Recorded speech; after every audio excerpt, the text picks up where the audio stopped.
चल चोखा, अब तू मुझे अपने आंगन के फल खिला दे। अपने हाथों से सुंदर छिलका उतार करके श्री पंडरीनाथ भगवान को अपने हाथ से खिला रहा है चोखो मेला। भगवान ने 2-3 केला पाए और 2-3 केला पाने के बाद में भगवान बोले, ए चोखा सुन, अब मत खिला, अब बाकी के जितने बचे हैं ये सब मेरी पीतांबरी में बांध दे। चोखा बोला, वहां जाकर के पाओगे, सारे मेरे सामने ही पा लीजिए ना, आप बांध करके क्यों ले जा रहा हूं, यहीं प्रेम से पालो। पंडरीनाथ भगवान बोले, अरे मैंने अपना तो पा लिया, ये बाकी के तो मैं पंढरपुर में रुक्मणी जी बैठी हैं, वो भी भूखी हैं, उनके लिए ले जा रहा हूं, उनको जाके मैं पवा दूंगा।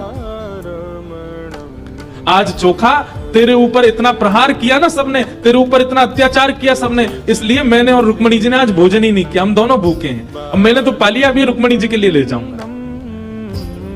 भगवान अपनी पीतांबरी में केले बांध करके पंढरपुर आ गए। पंढरपुर में आकर के रुक्मणी जी को पवाया। प्रातः काल ब्रह्म मुहूर्त में जैसे ही कपाट खुले श्री पंडरीनाथ भगवान के, चारों ओर केले के छिलके पड़े थे।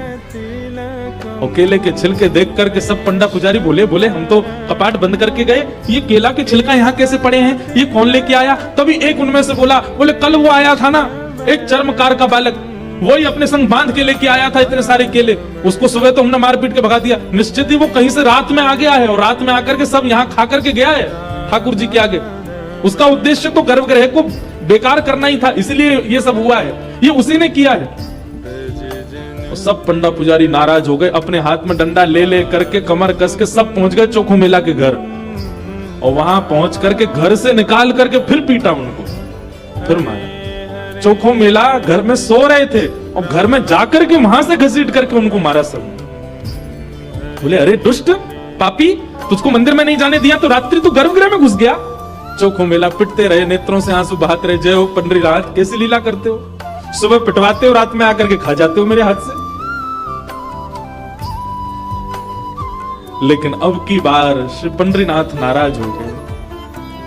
पंडा पुजारी सब अपना काम करके चोखो मेला के साथ थोड़ी हाथापाई करके सब जैसे ही वापस आए, पंढरपुर में श्री पंडरीनाथ भगवान के मंदिर के मुख्य द्वार सारे अपने आप बंद हो गए और भीतर से ठाकुर जी ने ताला लगा लिया, लॉक कर लिया, बंद हो गए ठाकुर जी मंदिर के अंदर। सबने अथक प्रयास कर लिया लेकिन एक भी द्वार नहीं खुल पाया। पूरा दिन व्यतीत हो गया, बड़े बड़े कारीगर आ गए लेकिन दरवाजा तोड़ भी नहीं पाए, खोल भी नहीं पाए।